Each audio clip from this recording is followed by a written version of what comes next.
Personne n'a compris au début, mais en moins de quelques minutes, toute une cabine allait basculer.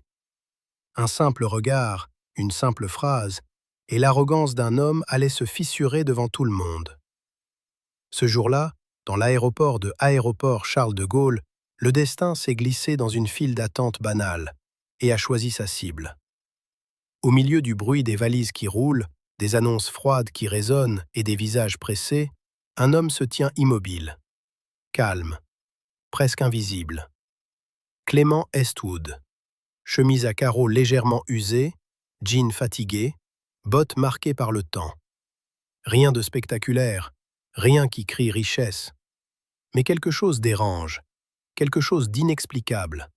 Une présence, une stabilité étrange, comme s'il ne faisait pas partie du chaos. Et derrière lui, Victor Armand. Costume parfaitement taillé, chaussures brillantes, parfum fort, regard tranchant. Tout chez lui cherche à prouver quelque chose, à être vu, à être validé. Ses yeux glissent sur la file, puis s'arrêtent sur Clément. Et là, sans prévenir, un sourire méprisant se dessine. « Première classe » lâche-t-il, presque amusé. Silence. Mais ce silence n'est pas vide, il est lourd. Clément tourne lentement la tête. Son regard est calme, trop calme. Le monde est plein de surprises. Une réponse simple, mais elle frappe. Victor fronce les sourcils. Ce n'est pas la réaction qu'il attendait. Il voulait une faiblesse, une gêne, une justification. Rien. Alors il appuie. Rien de personnel, mais tu n'as pas vraiment l'air à ta place ici. Petite pause. Micro-tension. Des gens autour commencent à écouter sans le montrer. Clément ne se défend pas. Il ne se justifie pas. Il reste là, stable, comme un mur que rien ne fissure. Et c'est précisément ça qui énerve Victor. L'embarquement commence. Les deux hommes avancent. Même direction, même destination. Mais deux mondes opposés. Et puis, le moment. L'avion. Le siège. Victor vérifie son billet, puis relève la tête. Et là, son cœur se serre. Clément est assis, juste à côté de lui. Impossible d'éviter, impossible de fuir. Sérieusement, murmure-t-il entre ses dents. Le piège est fermé. Il s'assoit, crispé. Clément lui offre un léger sourire. On dirait qu'on voyage ensemble. Ton poli, presque bienveillant. Trop pour Victor. Il croise les bras. Son ego refuse d'accepter cette proximité. Alors il attaque autrement. Tu fais quoi dans la vie? Question simple, mais ton chargé. Clément range tranquillement son sac, puis répond sans lever la voix. Je travaille dans le cinéma. Pause. Victor hausse un sourcil. Un sourire narquois revient. Ah, petit projet? Publicité? Il attend. Il veut rabaisser. Clément incline légèrement la tête. On peut dire ça. Et là, Victor rit. Mais son rire sonne faux, parce qu'au fond, quelque chose cloche. Pourquoi cet homme ne réagit pas? Pourquoi il ne se défend pas? Pourquoi il ne joue pas le jeu? L'avion décolle. La tension monte avec lui. Les moteurs grondent. Et dans ce bruit, une guerre silencieuse commence. Victor se penche légèrement. Tu sais, certains endroits ne sont pas faits pour tout le monde. Boum. Phrase lourde, dangereuse. Quelques regards se tournent. Clément ne répond pas tout de suite. Il le regarde. Longtemps. Trop longtemps. Et dans ce regard, il n'y a ni colère, ni honte. Juste une lucidité tranchante. Victor, lui, croit avoir gagné. Mais en réalité, il vient d'ouvrir une porte qu'il ne pourra plus refermer. Et il ne le sait pas encore, mais chaque mot qu'il prononce le rapproche d'une chute brutale.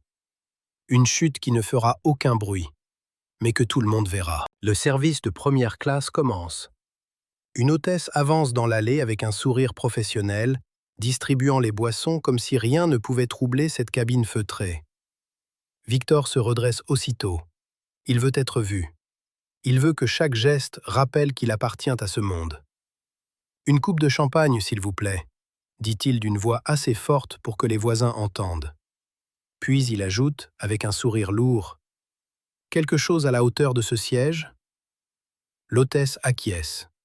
Quand elle se tourne vers Clément, celui-ci répond simplement « De l'eau, merci ». Le visage de Victor s'illumine d'un mépris presque enfantin. Il tient déjà son verre comme un trophée. « De l'eau ?» Il rit doucement. « Tu es en première classe et tu choisis de l'eau ? C'est triste de ne pas savoir profiter des belles choses. » Clément prend la bouteille, la pose devant lui, puis tourne lentement les yeux vers Victor. Parfois, ce qui est simple suffit. Cette phrase tombe doucement, mais elle dérange plus qu'un cri. Victor plisse les yeux. Il sent que chaque réponse de Clément lui échappe. Alors il frappe plus bas. Oui, j'imagine que ça marche quand on a appris à se contenter de peu. Autour d'eux, quelques passagers arrêtent de bouger. Une femme baisse son magazine. Un homme âgé lève les yeux par-dessus ses lunettes. L'ambiance change. Invisible, mais réelle. Clément ne se presse pas. Il boit une gorgée d'eau, puis dit « Ce qu'il y a de meilleur n'a pas toujours besoin d'être cher. » Victor sourit, mais son sourire tremble. Il croyait jouer avec un homme faible. Il découvre un homme impossible à humilier. Et cela commence à l'irriter. « Tu sais, » reprend-il en faisant tourner son champagne dans son verre, « la vie ressemble beaucoup à la première classe. Tu travailles dur, tu gagnes ta place, puis tu profites. Mais certains se retrouvent ici par chance. » Cette fois, Clément se tourne franchement vers lui. Son visage reste calme, mais ses yeux deviennent plus profonds. Chance ou travail, à l'atterrissage, tout le monde descend du même avion. Silence, une phrase courte, une lame propre. Victor cligne des yeux. Les passagers ont entendu, il le sait. Il sent les regards glisser vers lui comme des projecteurs froids. Alors il se redresse, piqué dans son orgueil. Je ne dirais pas ça. Certains restent à un niveau supérieur. Tout le monde ne comprend pas la valeur d'être ici. Clément croise les mains. La vraie valeur d'être ici ne se voit pas dans ce qu'on possède. Elle se voit dans la façon dont on traite les autres. Cette fois, l'air se fige. Même l'hôtesse ralentit son geste. Victor tente de rire, un rire sec, mal accroché. « Charmant, une leçon de morale en première classe. Tu devrais faire des conférences. » Clément ne répond pas, et ce silence devient pire qu'une réponse, parce qu'il laisse Victor seul avec sa propre petitesse. Mais Victor refuse de perdre. Il se penche, les mâchoires serrées. Ce qui est drôle, c'est que les gens qui n'ont rien à montrer parlent toujours d'humilité. Tu as remarqué ? Clément tourne lentement la tête. Cette fois, son regard ne caresse plus. Il traverse. J'ai remarqué autre chose. Ceux qui parlent le plus de ce qu'ils possèdent sont souvent ceux qui se sentent le plus vides à l'intérieur. Le coup est net. Victor reste immobile. Sa bouche s'ouvre, mais aucun mot ne sort. Il serre son verre. Ses doigts blanchissent. Dans la cabine, personne ne parle. Pourtant, tout le monde écoute. Clément vient de toucher quelque chose que Victor cachait même à lui-même.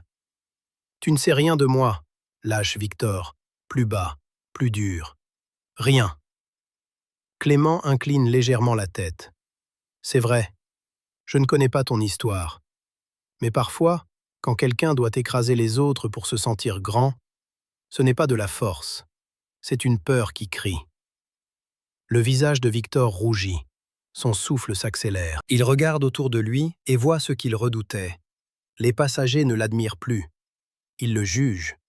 Lui, qui voulait dominer la cabine, devient l'homme que tout le monde observe avec malaise.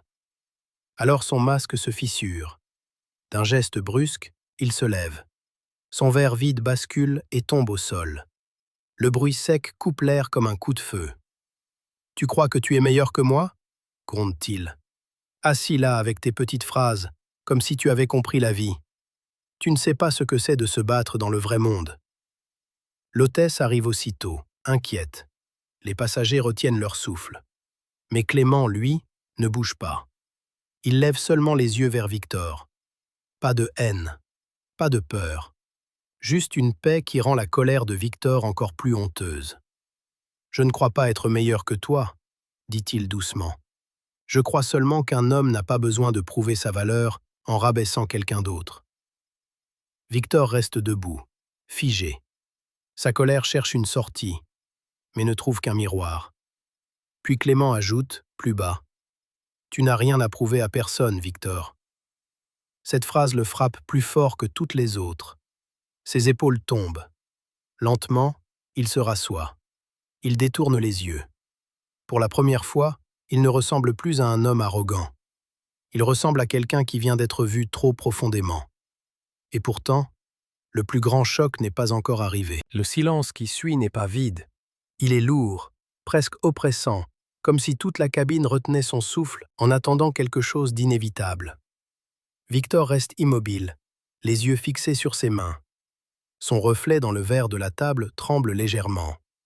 Pour la première fois, il ne sait plus quoi dire.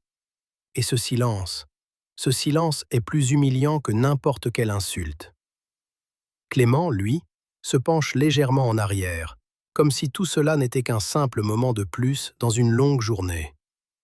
Mais cette tranquillité n'est pas de l'indifférence. C'est une maîtrise totale. Et c'est précisément ce qui détruit Victor de l'intérieur. Les minutes passent, lentement, trop lentement. Puis l'hôtesse revient. Elle s'approche de Clément avec un respect discret, presque différent. Sa voix est douce, mais assez claire pour être entendue. « Monsieur Eastwood, le commandant de bord m'a demandé de vous informer que votre correspondance est confirmée. Il vous transmet également ses salutations. » Une phrase simple, mais elle tombe comme une explosion silencieuse. Eastwood. Le nom se répète dans les esprits. Un murmure parcourt la cabine. Les regards changent, brutalement. Une femme porte la main à sa bouche. Un homme se redresse. Et Victor se fige. Son cœur rate un battement. Ses yeux s'écarquillent lentement, comme s'il venait de comprendre quelque chose qu'il aurait préféré ignorer. « Eastwood » répète-t-il, presque sans voix. Puis, comme si la réalité venait enfin de le frapper de plein fouet, « Clément Eastwood ». Le nom devient lourd, trop lourd. Clément incline légèrement la tête vers l'hôtesse, la remercie avec simplicité, puis se tourne vers Victor. Son regard n'a pas changé. Toujours calme, toujours stable. « Quelque chose ne va pas, Victor » demande-t-il doucement. Mais cette douceur est pire qu'un reproche. Victor ouvre la bouche. Rien ne sort. Il regarde autour de lui. Les passagers le fixent. Certains avec curiosité, d'autres avec une désapprobation à peine cachée. Et soudain, tout ce qu'il avait construit, son image, son assurance, sa supériorité, se fissure en un instant. « Je ne savais pas, » balbutie-t-il enfin. « Tu n'as pas dit qui tu étais ?» Sa voix est faible, presque étrangère. Clément le regarde un instant, puis répond calmement. « Je n'en avais pas besoin. » Silence. Chaque mot pèse. Victor avale difficilement. Il tente de se rattraper, de sauver quelque chose. « Je ne voulais pas être...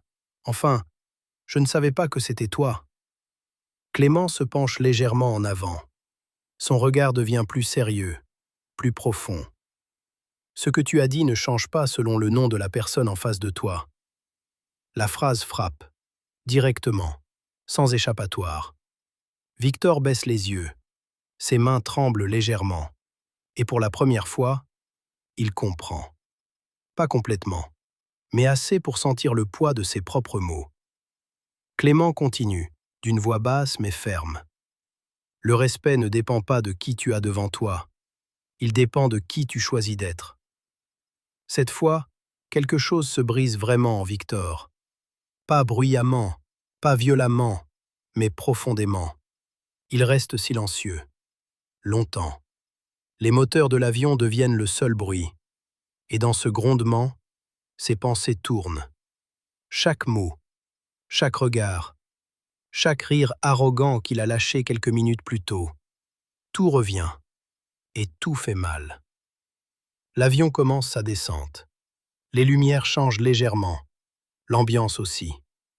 Mais Victor, lui, est ailleurs, coincé dans ce moment, dans cette vérité qu'il ne peut plus fuir. Puis, enfin, il rassemble le peu de courage qui lui reste. Il tourne lentement la tête vers Clément. Sa voix est basse, presque brisée. « Je dois m'excuser. » Pause. Respiration difficile. Pas parce que tu es, toi, mais parce que j'ai été insupportable. Les mots sont simples, mais ils sont vrais. Et ça change tout. Clément le regarde, longtemps, puis hoche légèrement la tête. « J'accepte tes excuses. » Victor ferme les yeux une seconde. Soulagement? Peut-être. Mais Clément n'a pas fini. Mais ce n'est pas ça le plus important. Victor relève les yeux, confus, fragile. Le plus important, c'est ce que tu fais après. Boum, dernier coup, silencieux, définitif. L'avion atterrit. Les roues touchent la piste. Un choc léger, mais pour Victor, c'est comme une seconde naissance. Les passagers se lèvent, les conversations reprennent. Mais rien n'est comme avant. Victor reste assis quelques secondes de plus. Il regarde Clément prendre son sac, se lever sans précipitation, comme s'il n'avait rien à prouver à personne. Et c'est là que Victor comprend vraiment.